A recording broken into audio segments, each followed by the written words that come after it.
What up, love muffins? It's me, Keisha, and I am back with the new All Tea All Shade. Y'all know what it is. We just got done watching Love and Hip Hop New York. We're on episode 9.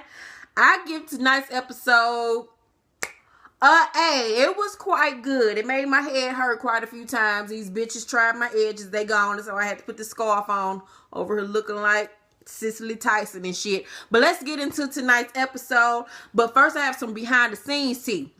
So, last week we were introduced to Mendeecees' assistant, Remy. And on the show, it came across like Remy and Yandy didn't know each other, and Yandy just didn't like her, and that she just had a problem with this bitch working for her nigga. Well, after the episode aired, it was all over the blogs that Yandy and Remy actually do know one another. They've known each other for a year now. They've taken numerous pictures with one another. She's even worked for Yandy a couple of times. So we all were confused. Like, were they just turning up for TV? What's going on? So, of course, they fallen out. And Remy posted a post on her Instagram page basically saying, I kept these pictures up to let y'all know I'm not some crazy stalker bitch. Me and Yandy actually do want to know one another. I don't know why she's treating me like this, blah, blah, blah. So then Yandy clapped back and spilled all the tea. I'm going to read you what she said. Yandy said, I got your message, sweetheart. No one ever said you were a random girl off the street. You and I both know the scene was edited, and I spoke about just how we met in the scene. I met you in the mall. You were a huge supporter and showed up to every single booking in the city, all my EGL events, every jewelry party, church, even personal engagements with my family, and I was always welcoming because I'm all about women empowerment and taking someone under my wing. Now, it changes when you doing the same thing to my man. Let's be real. I told you about protocol well before TV when you mentioned getting into this business. Number 1, you dress for the job you want, not the job you have. Number 2, be professional at all times with the people associated with the job you want.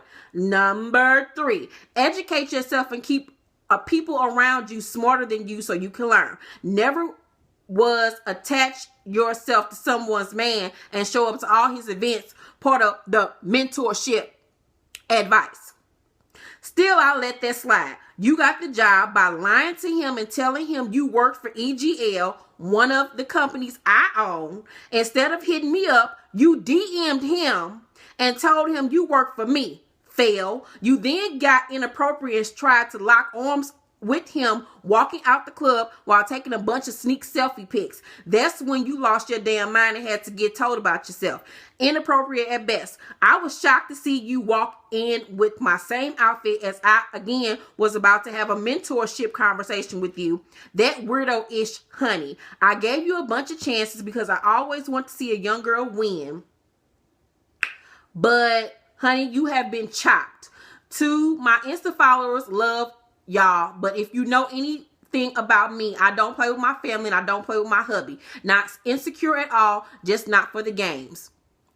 Well, she let us know the real tea. Now that we know all that, I now know why Yandy turned up on tonight's episode, which we'll get to in a moment.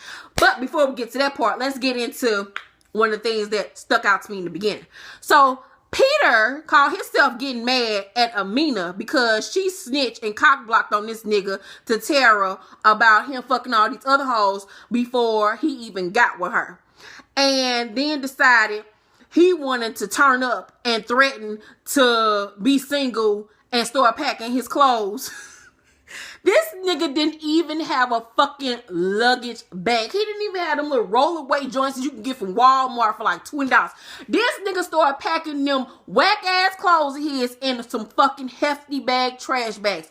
Now, explain to me again why these stupid hoes are crying every week and arguing over the same bullshit every week about a nigga that can't even pack his clothes right. This nigga ain't even got a pot to piss in. This nigga, all you see this nigga take out that house was clothes, which means he ain't got shit but the motherfucking clothes in his back. And these hoes are going and losing their fucking mind over this Howard the Duck looking motherfucker. I just don't get it. This nigga dick must be made of 24 karat gold, Blue Ivy's teardrops, goddamn me, Whitney Houston's singing voice. I don't know, but girl, it ain't that motherfucking serious.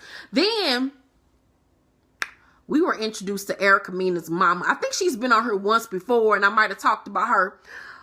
But it just saddens me that she allowed her mama to come on national television look like a goddamn dirty napkin. Like, I don't understand this shit. She all up on television, her makeup, outfits laid, Louboutin heels on, LV bags, this and that, got them saggy ass saddlebag titties of hers out, and you let your mama, who watches your son for you 24 hours a day, 7 days a week, come on national television with her teeth look like they throwing up gang signs and shit. I don't understand this. Ain't nowhere in hell Patricia and my mama gonna get on television looking crazy. Because first of all, she don't look crazy in the first place. But she really ain't gonna be looking crazy on national television. This bitch about to look better than me. She's about to be snatched and pulled, giving you Oprah realness. It's about to be Oprah and Gail up in this bitch.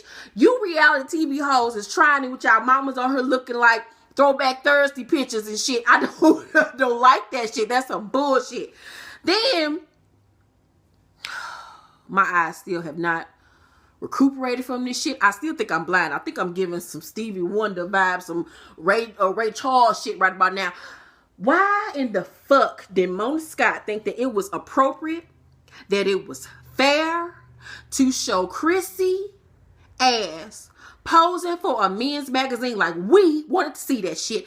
I threw up my food that I just ate. I had just ate some wings and some pizza, and I threw that shit up because I was fucking disgusted. That shit was, I almost did it again. That shit was disgusting. I don't ever want to see that shit again in my fucking life. Ew. She looked like she had stretch marks, like 5 girdles on to hold up her stomach. Like, girl, she looked like me.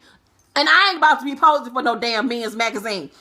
Then Tara and Amina meet up again, Dumb and Dumber, meet up again to talk about the same bullshit. And Tara's still going on about how you fucked my man. And so since I had him first, that still gives me carte blanche to fuck him again if I choose to, because I had him first.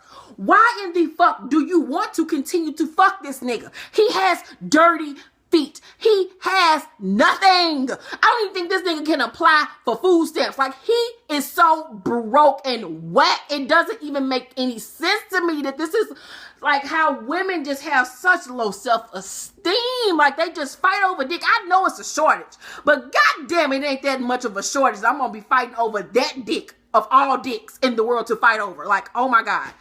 Then Erica takes her son to the zoo. Why ain't nobody there? No, this bitch ain't got her kid ever. She don't take him on a Saturday. She take him on a weekday. And they go to the zoo, and she tells this little boy that she's engaged to Shad, aka Lil Bow Wow. And this boy sitting up there with a little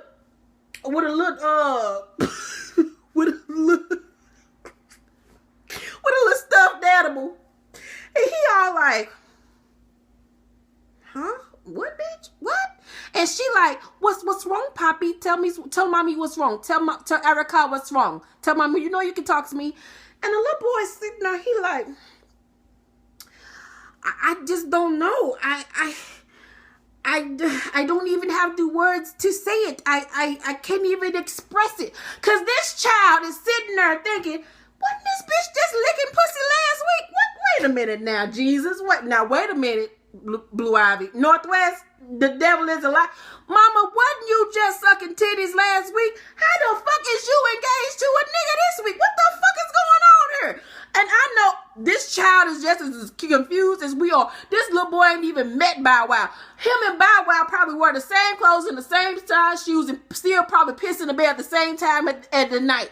This child don't know what the fuck is going on. He ain't never met this man. And how this little nigga, you can tell he a little nigga too, little Bow Wow. Bow Wow. Go sit here and propose to a bitch. You ain't never even met her son. What kind of nigga are you? All of y'all are nasty and just stoddish and ratchet. Like, ooh. Then, last but not least, Mandy and Yandy had a big ass explosion on tonight's episode. Yandy was at an event. She didn't have her phone on her. Apparently she got to go pick the kids up from school. Mendeecees was feeling some type of way because he had been trying to hit her up. So he lies and tell her assistant that, you know, the little boy was in the hospital sick or whatever. Or he said, I mean, he could have been sick or whatever. Whatever. Yandy thought that the little boy was in the hospital, and of course, like any mother, she gets to panic, and she's already 9 months pregnant. Stress level is on high, so she runs to find out what's going on with her baby, and then finds out he's okay. There's nothing wrong with him, but she decides to take her ass to the studio anyway to check this nigga, which she had every right to. So she goes up in there like, where's my motherfucking baby? Why the fuck would you tell me that my baby in hospital? He laughing. He like, I didn't say that. Da, da, da, da. She like, but no, you don't play with me like that. I know as a mother, a mother who had a child to be born with disabilities, like my son was born with disabilities or whatever. You don't play with no shit like that. When we've gone through all these surgeries and doctor visits, and just the mere thought of it would drive a mother crazy. So you don't even say no shit like that. And she's already pregnant, so you know her hormone levels are just like skyrocketing. So they arguing back and forth. She's pissed off because he laughing in her face like the shit is fucking funny, and he getting mad at her, talking because you always forgetting the kids, you putting your career over everybody and this and that. And she looking at this nigga like, excuse you? Mendeecees, you tried it with that shit with your non-talking ass. This girl has held y'all whole entire family down for a whole goddamn year while you had your ass in goddamn jail trying not to drop the fucking soap. Bitch, get your motherfucking life. This bitch was mama and daddy for your kids that y'all have together and the 2 other damn kids that you got out here by 2 other bitches. So if this bitch forgets to get a damn kid one time, you shouldn't have shit to say about nothing. Niggas get on my goddamn nerve that bullshit. I always feel like when you drop the ball one time that you an unfit ass mama and they could just run and do whatever the fuck they want to do. Nigga, get your whole entire life. So as they arguing back and forth, Remy walks her rainbow looking ass up in there with that studded ass leather jacket like she got from a clearance rack from Dots. Thompson, is everything all right? And Yandy turned around, looked at this bitch like, excuse you, bitch, if you don't back the fuck up, and now that we know the backstory on this hoe, bitch, you have lost every last bit of your goddamn mind. Now I understand why Yandy turned up on this bitch like she was about to whoop her ass, and I would have slapped the dog shit out of that bitch walking up on me asking me and my nigga, are we all right? But let me tell you something, Yandy.